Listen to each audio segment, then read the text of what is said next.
best girls act the most immodestly and not shown any propriety whatsoever, versus some immodest girls that have an attitude of classiness. And you need both. You need both for things to be successful to God. And there's not a specific dress code that God ever gives. Right? It's true. But there are some things that are objectively immodest. That is also true. But I think there is a lot that comes down to personal convictions. But those convictions need to be really, really thought on. You can ask God about it. You can just really think on it. Should I wear that thing? Or is this okay? Because some people are saying it is and some people are saying it's not. Really think on it. Really pray on it. Things are going to be fine. So the last verse is in Proverbs. I love me some Proverbs. Proverbs 11, verse 22. As a ring of gold in a swine's snout, so is a lovely woman who lacks discretion. This kind of goes back to what I was saying about the people who they dress modestly, but their attitude isn't modest, and the other way around. And then people who kind of invert that, and they will act godly, and they will say godly things, and they will talk about modesty. They might even be kind of hypocritical about it, and they will try to wear really nice things, or they'll try to wear things that are immodest, whichever way you want to look at it. But they lack discretion. They're lovely in one way or the other, but they're lacking discretion. They lack convictions. They lack discernment about how they're behaving and what they're wearing, and if that is contradicting, they don't even think about it. And it is a ring of gold in a swine's snout. So it might be beautiful in one way, but it's ugly in another. And I think that's really crucial to understand as well. Okay, here are some of the tips that I have. Think about how others will see you. This can be, like I said, God, he's going to be really pleased with that. He's going to be pleased that you're doing that. That is hard. It is a hard thing. Especially for women, sometimes for men as well. It's a very, very hard thing to dress modestly. Think about your future spouse. Think about reserving that for them and how special that's going to be. Think about other Christians. They can recognize that you're a Christian. They can be encouraged by your modesty. They can be influenced by your modesty. And things like that. And how people of the world will see you. They'll ask you. Most likely, they'll ask you, or it'll come up in conversation. If you go to the mall with a friend or something, and you're like, oh yeah, I'm not going to wear that. That's too short, or that's too thin, or that's too showy, or whatever you want to say. It'll come up. That's influence. That's shining your light. Next one. Get rid of all of your clothes that are immodest. This is like a really huge step for sure. But it will force you to buy modest clothes. Of course, I think you should do this at a time that you can buy modest clothes. But if you kind of start filtering it out, it might be harder to really lock that in one day, To just say, okay, today's the day. I'm going to start wearing modest clothes. But then you see that shirt in the back of your closet, and you're like, oh, but it was so cute that one time that I wore it. And it's just sitting there, and it's tempting you. Just get it out your house, okay? Get the temptations away. You might as well. Next one, look for cute, modest outfits for inspiration. There are so many, especially on Pinterest. So many. You can be modest and cute at the same time. # modest is hottest, okay? I have lots of other tips, and there's so many tips online as well. Please do look for help. Look for help online. Look for help from other people that you know. Do it. Do it. Do it. Do it. Okay. Number 2. Sinful music. I have a bit of a hot take on this that I am going to say right now because I don't think it comes up directly in any of these verses that I'm going to say.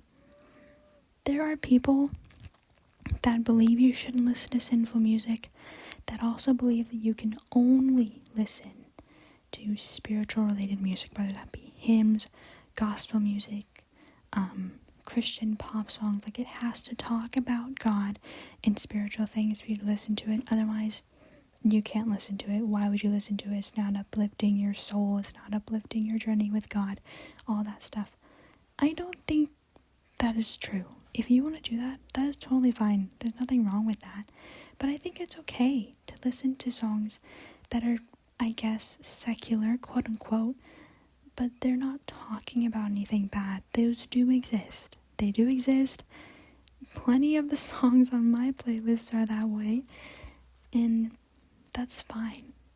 If someone wants to make the argument that it's not uplifting your journey with God, well, there's a lot of things that we do that aren't bad, that aren't uplifting our journey with God. If we put on chapstick that day, okay, that's not uplifting our journey with God, but we can still do that. If we decide to go out for lunch with a friend one day, okay, maybe that's not uplifting our journey with God. We're still going to do it. It's not an automatically bad thing. That's the point that I'm making. I think it's okay, and I think you should use discretion with that. There are lots of songs out there. It is fine to listen to songs that aren't necessarily church songs, I guess you could say, spiritual songs, as long as they're not talking about sinful things. Those songs do exist. Okay. Colossians 3. We're going to start there. I think I only have 2 verses for this one. Yes. A lot of my next points are going to be kind of following the same verses, I do believe.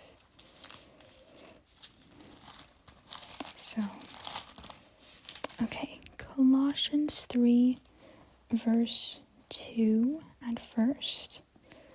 And then we're going to go all the way down to verse 16 after that. Set your mind on things above, not on things of the earth. Verse 16. Let the word of Christ dwell in you richly in all wisdom, teaching and admonishing one another in psalms and hymns and spiritual songs, singing with grace in your hearts to the Lord. So, it is admonishing to sing about and think on godly things. And we should not be setting our minds on worldly things. It is hard to not listen to worldly music. It is hard. And there are songs that are so catchy, but they are so bad. And we all know it as we're singing them. Even if we want to sit there and we're going to sing some of the words and we're going to just, we're going to sit there and we're going to be silent when they're saying bad things, but then we're going to sing along again. That's not how it should work. That is sitting on the fence, and sitting on the fence is sitting on the side of Satan. So, let's not draw that line. Let's just stay away from it. Let's stay away from that line. Don't walk it. Just think on godly things. Think on joyful things. And everything's going to be so much better. It also just improves your mental health so much. If you're not listening to songs all the time that are about bad things or sad things all the time, right? It is okay to be sad sometimes. It's okay. But we don't need to completely revolve our lives around those things. Alright, Matthew 5. Matthew 5, verse 8. Here we go.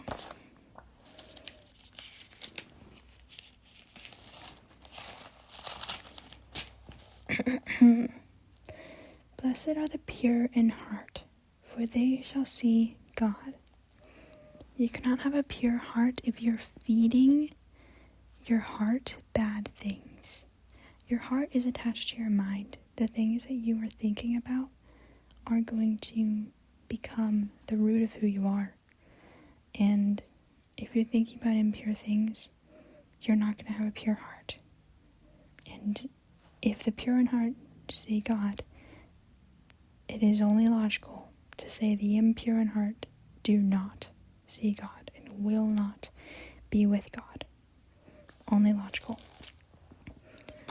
So here are some ways that we can stay away from sinful music.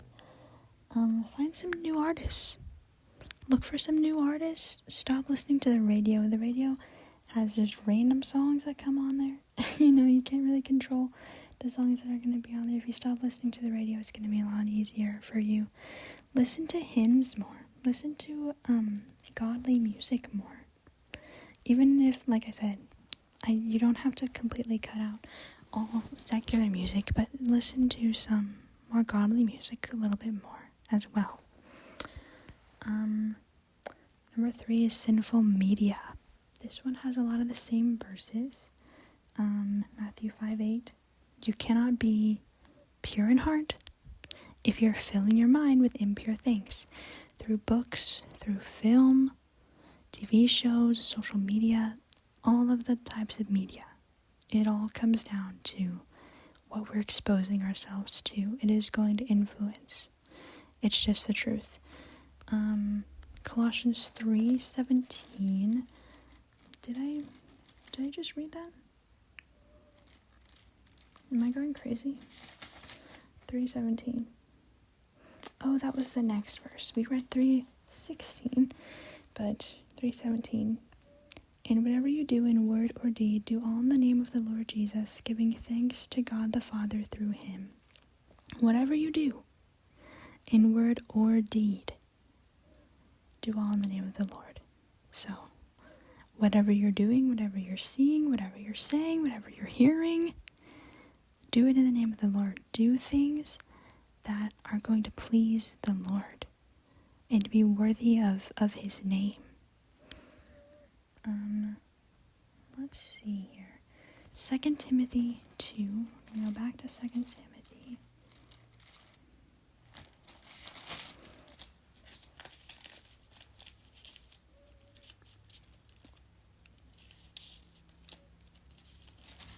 Second Timothy 2:22. Ooh, this is a good one. Flee also youthful lusts, but pursue righteousness, faith, love, peace, with those who call on the Lord out of a pure heart. Youthful lust can mean a lot of different things. It's something that you really, really desire it, and you just can't turn away from it. That is what a lust basically is. You can lust after a lot of different things. People use it for people, but you can lust after things as well. It is a strong desire. Do not strongly desire these things that are the opposite of what I just read. Righteousness, faith, love, peace, purity. There's so much about media that is the opposite of those things.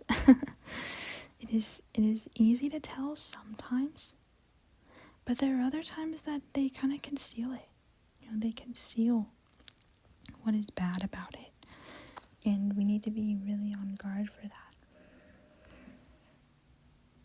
So here are some ways that we can stay away.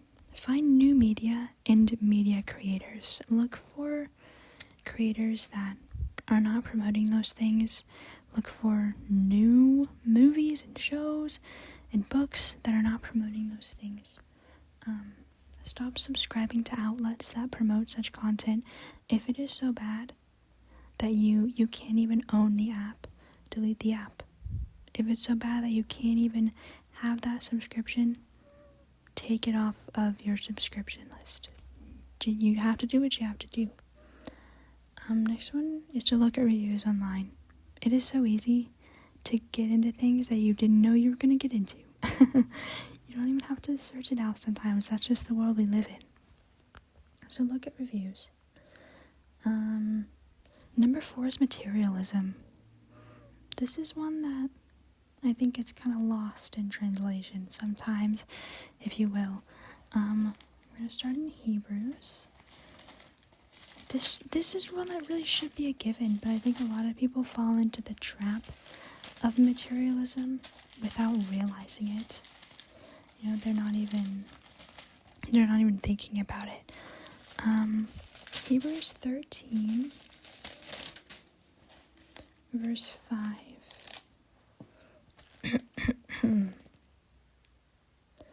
Let your conduct be without covetousness. Be content with such things as you have. For he himself has said, I will never leave you nor forsake you. Do not covet things. Don't want something so badly that you're willing to do anything to have it, and you want it and you don't want someone else to have it. You just want to have it and you don't care how you get it. That is like deep, deep covetousness.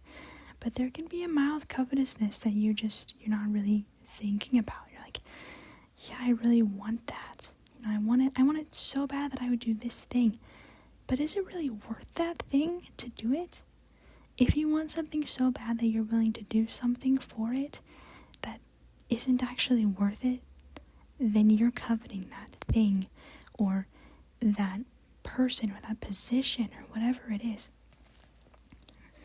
And we need to be content with such things as we have, because God has said he will never leave you nor forsake you. We need to be content knowing that all that we need is right here. It's God.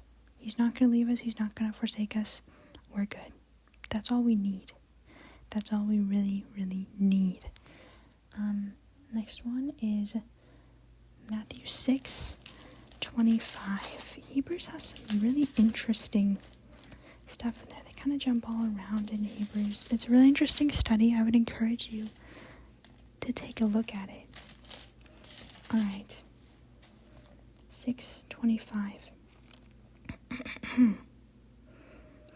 Therefore I say to you, do not worry about your life, what you will eat or what you will drink, nor about your body, what you will put on.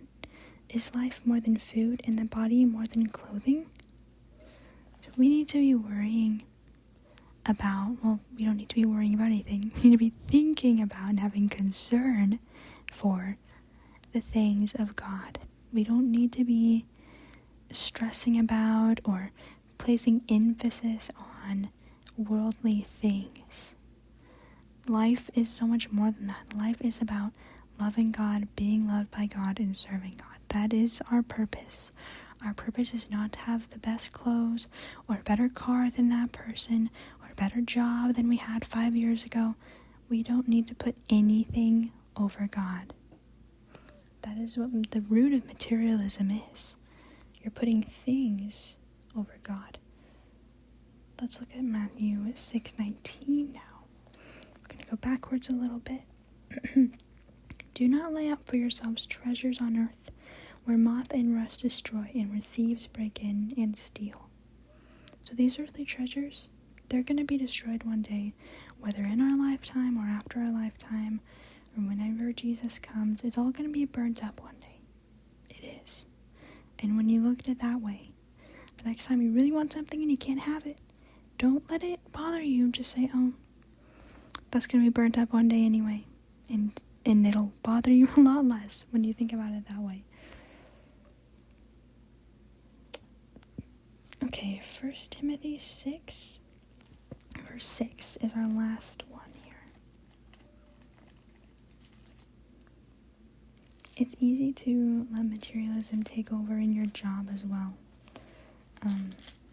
If you're putting your job above God, that is materialism as well, because we all know why we work. It's for money. That is the most basic reason. It is a human necessity to have money. And if you're putting your job over God, you are stuck in materialism.